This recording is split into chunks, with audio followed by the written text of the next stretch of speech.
嗨，大家好，我是朵拉。我知道第一次到澳洲旅行的你一定什么都想去，好想要看雪梨歌剧院哦，好想要去墨尔本喝咖啡哦。可是年假太短或者时间不足，最后只能挑一个去。我懂，没问题。还没看过怎么快闪雪梨的，上面连结点进去。上集有分享我们怎么用超短的时间打卡雪梨歌剧院，快速的体验雪梨风光。下集就要来分享我们开着露营车，带着1岁半的小婴儿公路旅行，走着我们的隐藏景点，路上又会有什么突发状况呢？继续看下去哦。在影片的最后会放上这次旅行的消费明细给大家参考，想来澳洲旅行的你绝对不能错过。好啦，废话不多说，探险开始咯。第一天领好车，直接从墨尔本往西边开200多公里，到达 Grampian 国家公园里面最著名的小镇 Hosgap。我们现在在 Hosgap 动物园看到一只鸟，我们来看看它到底是真的还是假的。它都动了，它真的没在动啦！我试着将镜头拉近，没想到它竟然对焦在鸟屎上面。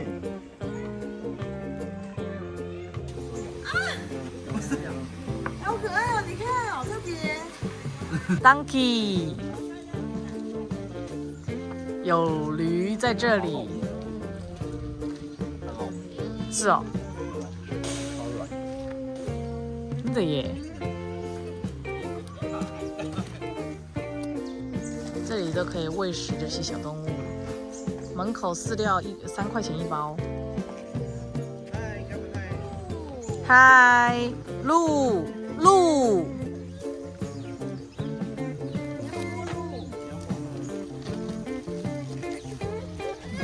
哈哈，吓死！我们现在看到的这是什么？早期欧洲人来的时候，听到这动物的声音，听起来很像恶魔的声音。恶魔的声音他们有听过吗？我就问。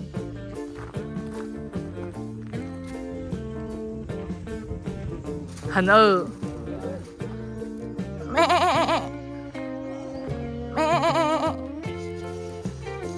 建议准备2天在 Hosgap， 这里有很多健行的景点，2天的时间会比较充足，可以好好享受这片山林的美好。这条步道很平坦，步行的时间来回大概半个小时，适合一家老少。我们现在在哪里？不要可能，中文叫恶魔之口，不知道谁取的。那个看起来有点像嘴巴的地方，就是恶魔之口。然后它的嘴巴里面有一颗七龙珠。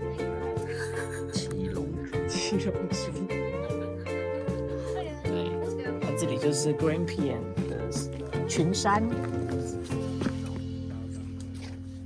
是 Victoria 很有名的爬山的地点。Family friendly， 小朋友1岁半都走得动。1岁半也都可以走。他推车啊？如果是你们的话，其实也可以呀。对啊，你看小朋友摔了都没事。看这个地形，小朋友 OK 的。再示范下一次。这里还有许多具有挑战性的健行路线，体力还可以的可以搜寻 Pinnacle Lookout 或者是 Splitters Falls， 风景绝美，但是这2个走完可能会剃兔哟，嘿嘿。这个观景台完全是为了观光客而设计的木栈道，非常平坦，步行的时间只要5分钟，适合在这边小坐停留。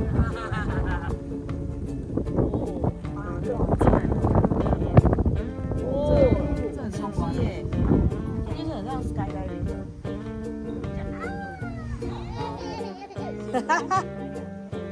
他喜欢斜坡。吃饭喽！必须推荐的印度餐厅，隐藏在这山林之中的美味，你一定要来尝尝。室外有很多印度风情的雕塑，室内干净舒服，播放着印度歌曲。机器人来喽！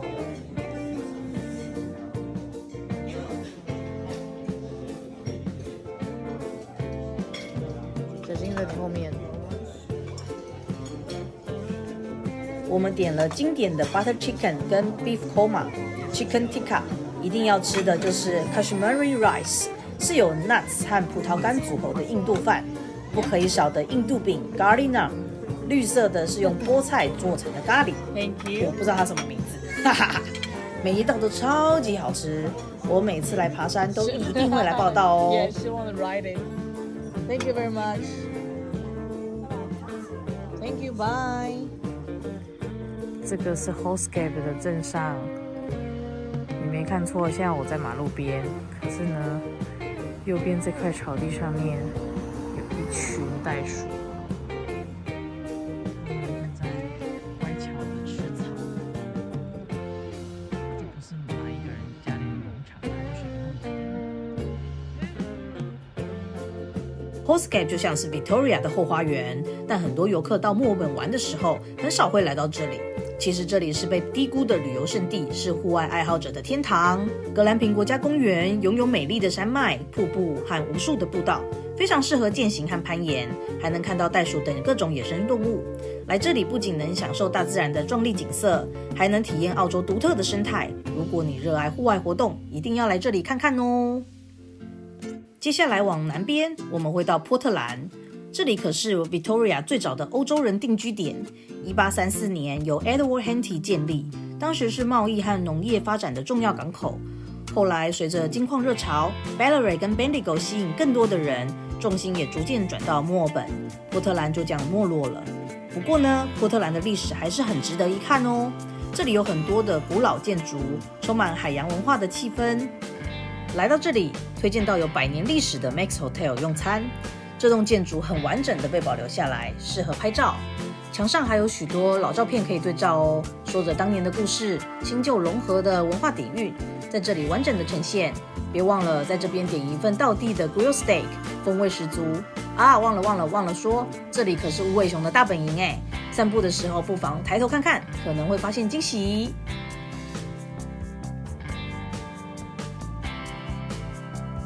如果你计划公路旅行，不妨在 Poland 停一晚，隔天再悠闲的走走，探索一下这个被低估的好地方。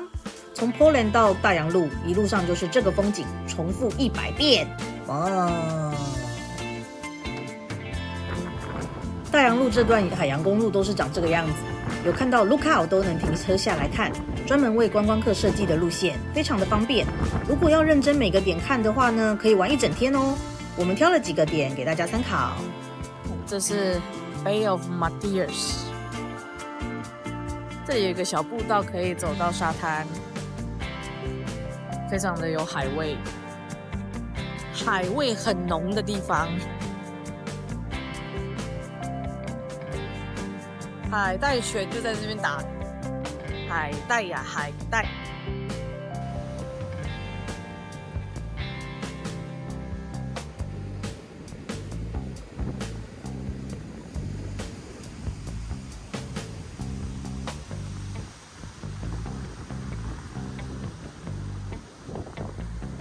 各位乡亲啊，这步道多亲民，你们看，可以直接推着有轮子的椅子下来，非常友善的观光景点，自然景观还蛮特别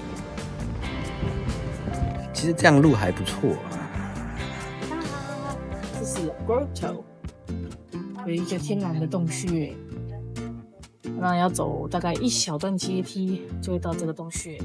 如果是有孩子的话呢，请背着、抱着，或者让他们走。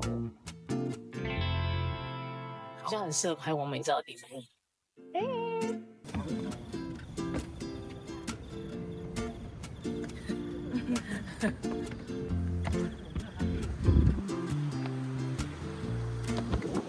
孩子是可以走这个楼梯的。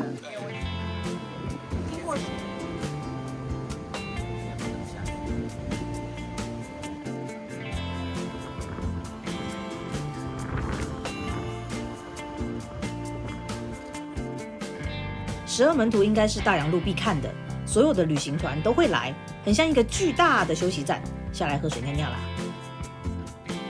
当然，你也可以报名直升机行程，从空中俯瞰。我们现在到了大洋路最热门的景点12门徒。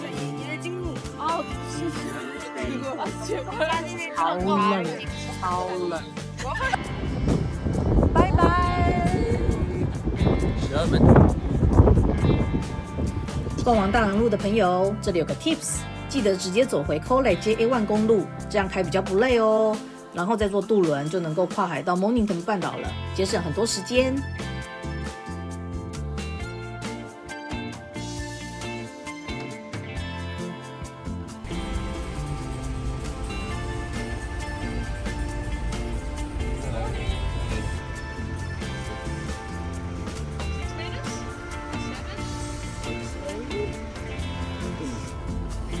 所以我们现在要从 Queens Cliff 前往 Sorrento。对啊，那里就是 Mornington 半岛，这是最快的方式了。要进去大船的肚子里。然后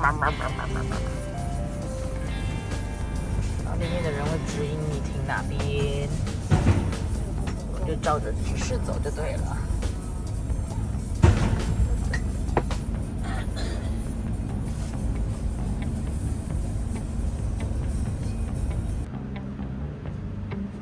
耶！我们现在在渡船上，我的家人们加入，所以我们现在在 Queens Cliff 的码头。这边就是渡船头，那推荐大家，如果是玩大洋路，那一天应该都会很累，你就可以在大洋路住一晚，然后呢，到这个搭渡船去到 Mornington， 这样墨尔本附近周边的有名景点你都会踩点到，也节省了很多的时间。在船舱里面有休息区，还有一些卖热食的地方，可以轻松。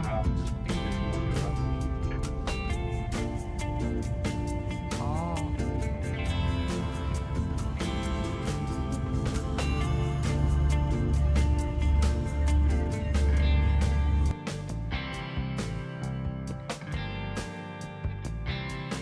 耶！到了这个，上次没做到。上次我们是把车子开到上面的那个 station， 本来想要从上面坐下来，结果缆车在维修中，所以没做到。今天再来一次，不过我们是在 base station， 所以是从下面坐上去，那就买个来回票就可以2趟都做到了，看这个美丽的半岛风景，非常漂亮。Thank you！ 哇，来上车，然后那里就是墨尔本，在在遥远的那一方，哪里啊？这啊，缆车还可以看到袋鼠呢。Oh my god！ 哪里呢？在这里。快点录袋鼠的呢！3只哎，宝宝吗？那只有那个宝宝哎。那个肚子大大的，有，你看袋鼠的鸡翅。到了上面的这个站，其实这里是一个公园，那是国家公园吧？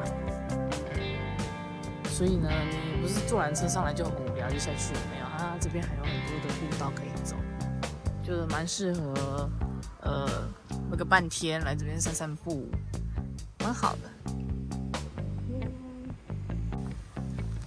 突发状况，下雨了！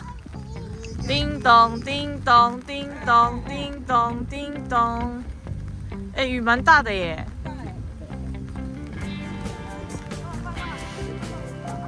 我们先去那个 station 躲雨好了。Oh my god， 好冷哦！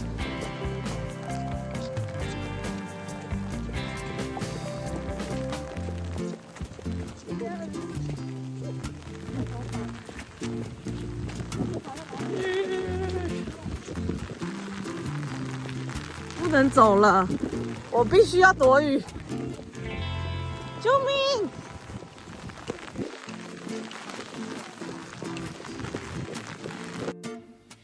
我们最后还是选择了一段较短的步道来走，天气好的时候真的非常推荐这个行程哦。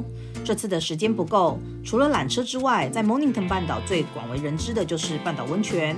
建议把泡温泉的行程安排在日落时分，看着日落泡着汤，真的超级美好。喜欢户外体验的可以去冒险乐园玩溜索，适合亲子同游。Mornington 半岛是个可以漫游的好地方，有时间的你不妨停留2天。不过这里的消费有点高哦，毕竟是观光区嘛。结束了美好的一天，我们谁也没料到，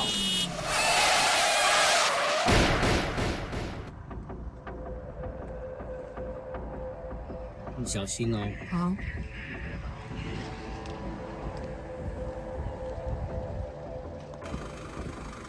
各位，我们在要去菲利普岛的路上被车撞了。那现在呢，租了露营车之后呢，就是我们是保全险，所以如果真的发生什么事情，保险公司会处理。你们看，保险杆掉了。破了，好险，人都没事，小孩子也没事。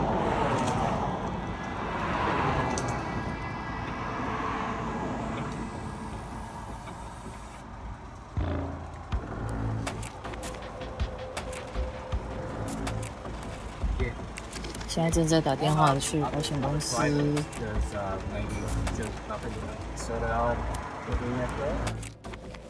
对方从后面撞我们，车主有下来理论，他认为是我们的错，但我们全权交给保险公司处理。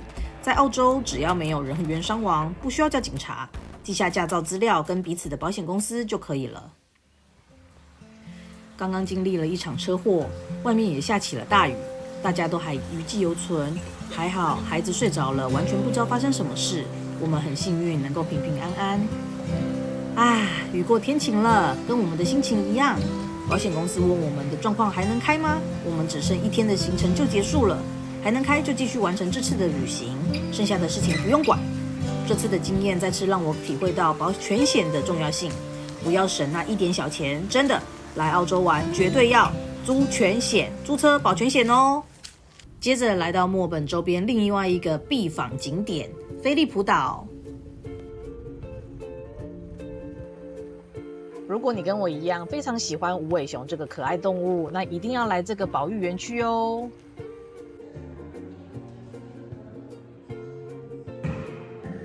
这个就是求偶的声音，发春的声音。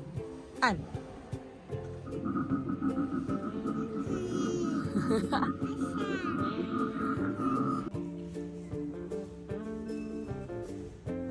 蛮软的。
接着来到菲利普岛的野生动物园，仔细听，后面像战鼓的声音是emu发出来的哦。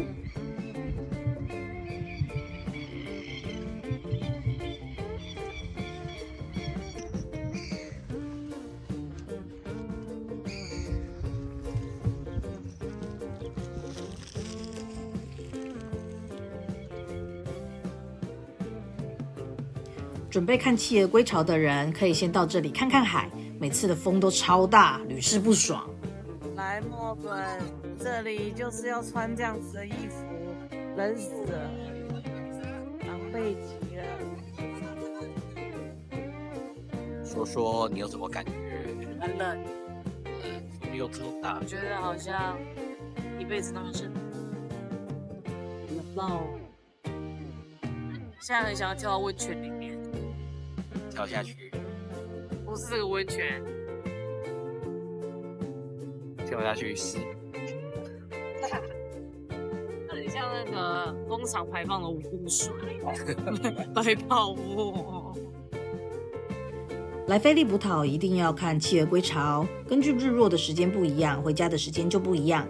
等企鹅游行的人千万要注意保暖，即使是夏天，日落后温差超级大，吹风等企鹅真的非常煎熬，但它们还是很可爱哦，非常值得的行程。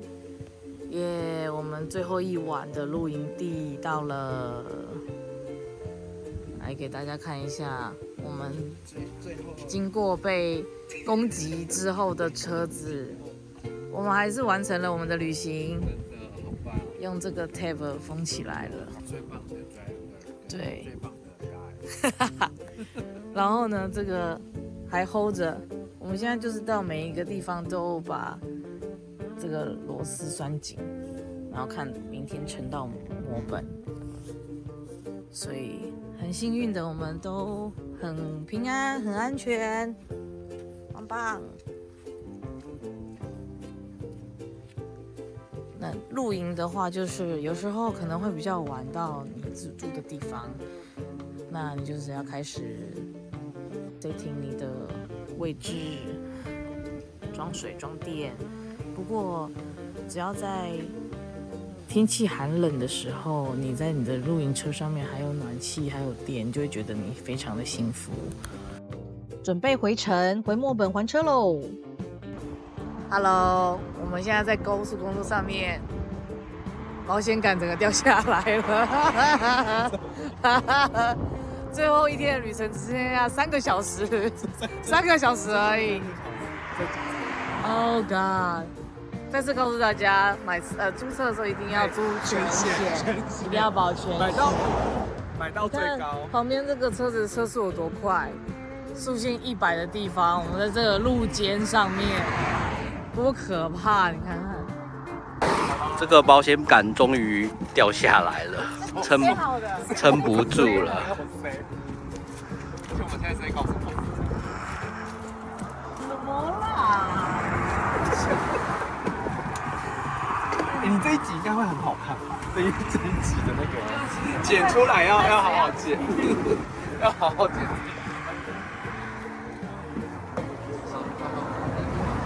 放走道上，给它凸到最里面去了。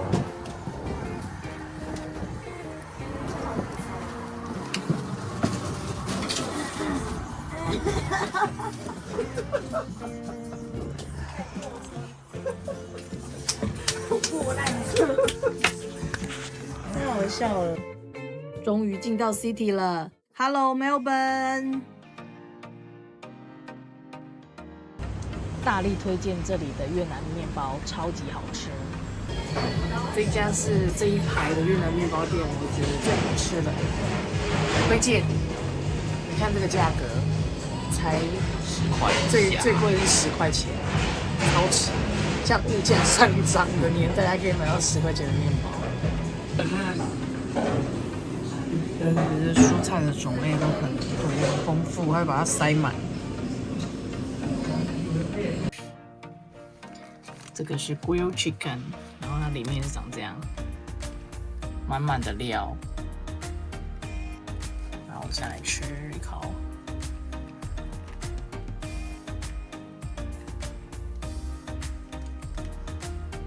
第一口吃不出来，因为是外省。它最好吃的就是那个酱，很特别咖啡色的酱，不知道是什么。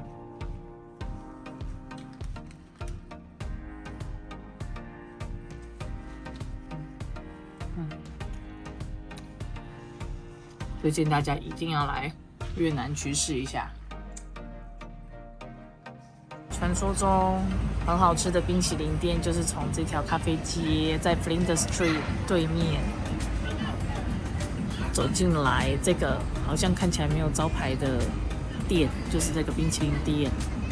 scoops, and one of the pistachio, and one of the matcha chocolate brownie. In a car. In a cone. Thank you. 一个开心果跟抹茶布朗尼。我们喜欢绿色的东西，都是绿色的。怎么样？开心果很好，是怎样的不错？奶香很浓，还是开心果很绵密？味道重，然后可是奶香味又会出来。啊哈，会甜吗？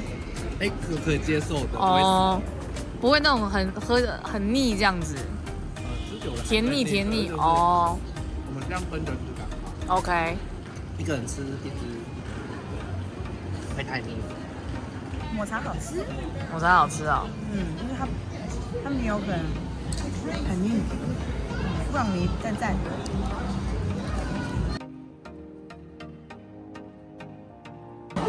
哇，韩式猪脚，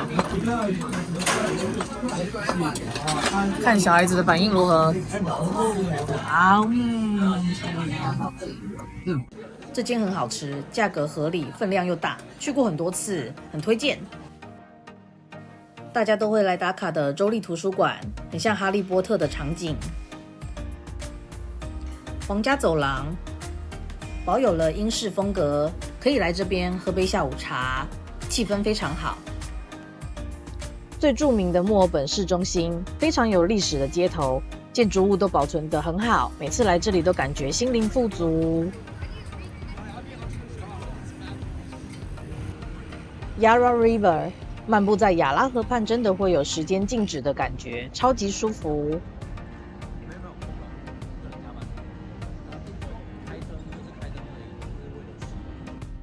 好啦，以上就是我们这次的公路旅行推荐路线。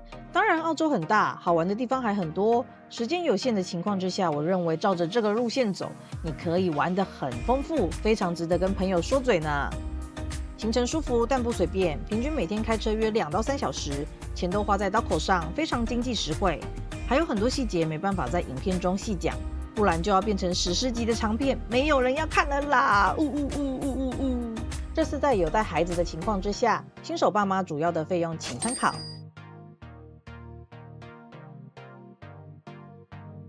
你有来过澳洲吗？都是怎样的旅游方式呢？留言和我分享吧。如果你认为这个影片有帮助到你，那就动动手指追踪我们的频道，传给想来澳洲的朋友吧。谢谢大家，我们下次再见喽，拜。